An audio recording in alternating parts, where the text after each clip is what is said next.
我们眼前看到的这两座砖塔，便是位于山西省太原市的永作寺双塔。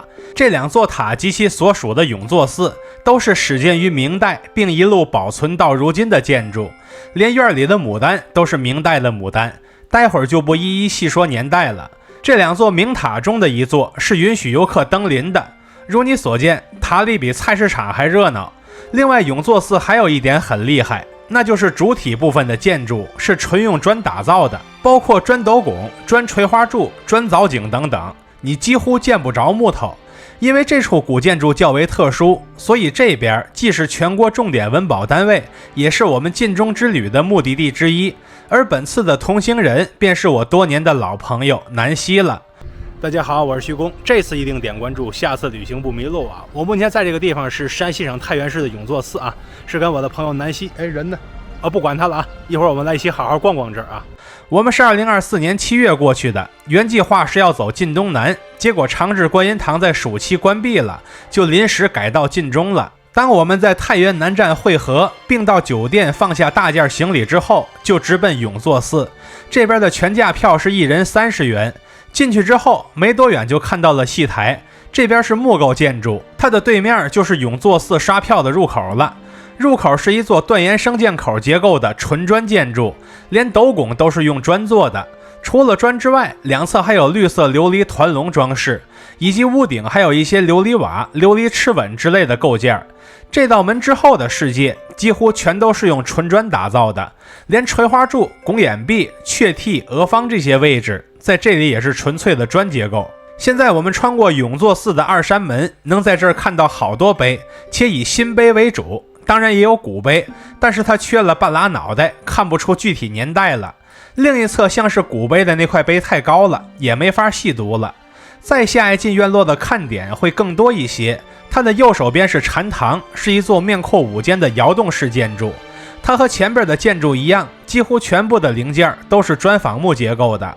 而在靠下的位置还能看到很多带兽角和复联造型的方形须弥座，它的上边还有一个带复联花纹的石柱础。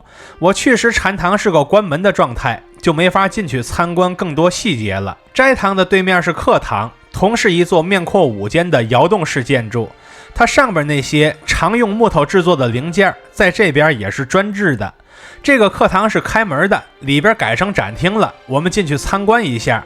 开场介绍的就是汉魏古塔，看完图片发现这个魏明显是北魏而不是曹魏。然后是隋唐古塔，其中的明慧大师塔我出过详解视频，各位可以直接回看。出门时看到了辽金塔介绍，其中的觉山寺我去过，在我主页也能找到视频。现在我们把目光投向中间的大雄宝殿，这是一座纯砖结构的2层窑洞式阁楼，它的上层是面阔3间，下层则是面阔5间。现在我们进去看一看，下层中间窑洞供奉的是横三世佛，也就是东方药师佛、西方阿弥陀佛以及中央释迦牟尼。这和另一组代表过去、现在、未来的三世佛是不一样的，大家千万不要弄混了。右手边的窑洞供奉关公，有许多大大小小的关公像，同时这边还摆着一口大钟，与大钟相对的则是一面大鼓，这是永作寺自己的中午时辰。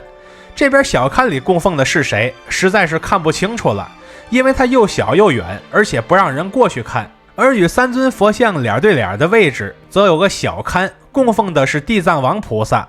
从这边出来之后发现2层居然有游客在活动，证明可以上去。这会儿南希已经钻过树丛子去到另一边了，走过去之后发现有指示箭头，看来楼上叫三圣阁。然后我们俩就顺着这个窄窄的梯子一路登上去，就看到了2层的这座歇山顶三圣阁，也是只用砖和琉璃瓦建成的。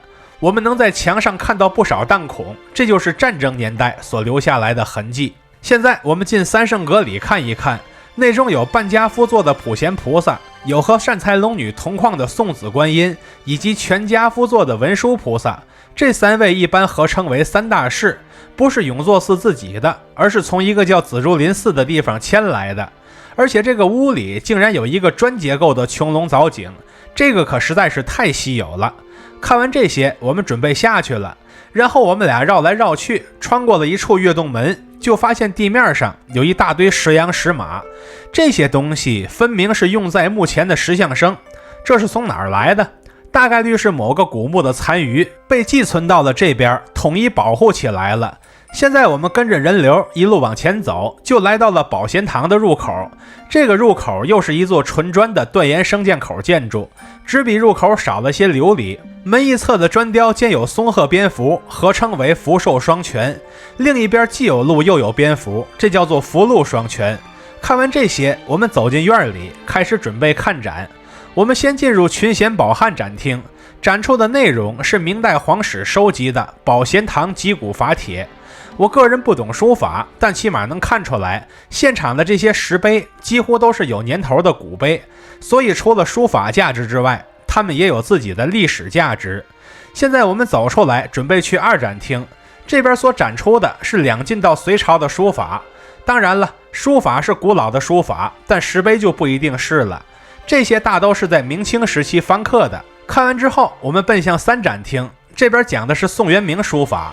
而且这个屋里有比明清石刻更珍贵的宝物，其中的一块草书碑就是北宋年间的人所摹刻的张旭草书，北宋碑的价值不言而喻。现在我们奔向第四展厅，这里边所展示的是元明清书家。这个屋里有一套念奴娇赤壁怀古的书法碑刻很有名，虽然这是清乾隆年间的东西，但他所摹刻的是苏轼的原版书法，所以它也很珍贵。因为收集苏轼原版书法这事儿在古代也没那么容易。现在我们奔向最重要的看点，也就是永坐寺双塔。这两座塔的高度接近，层数相同，该怎么区分呢？其实很简单，其中有琉璃简边的，而且塔刹结构简单的那一座就是宣文塔，另一座没有琉璃简边，而且塔刹上多穿了几个宝珠的，就是文峰塔。我们来分别看。宣文塔始建于公元1608年，是当时老朱家的晋王从五台山请来了妙峰禅师扩建而成的佛塔。如今这座明塔居然是允许登临的。现在我们走进去，发现这座塔的楼梯是非常狭窄的，不过古塔的楼梯也没见谁宽敞过，几乎个个都窄。塔的中心位置是有天井的，现在为了安全已经用铁丝网盖住了。它的侧面还有小窗户，可以在窗边俯瞰外边的风景。不过这个窗户很矮，南希在里边都不敢站太直，我要是进去的话，不弯腰寸步难行。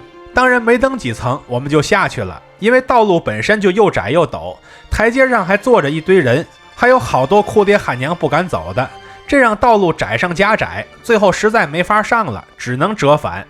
现在我们出来，在走到文峰塔之前，又看到一个展厅，这里边所展出的是一口明万历年间的古钟，周边的铭文虽然模糊，但还是能辨认的。你能从这模糊的铭文中找到万历这两个字吗？越过这个展厅之后，终于来到了文峰塔。这座塔的年代比宣文塔还要更早，它诞生于公元1599年。当时有一些士大夫认为太原城文运不足，所以造了这么座文峰塔。很多城市都有自己的文峰塔，造塔的目的也是相同的，都是为了增加文运，以为科举学子们带来祝福。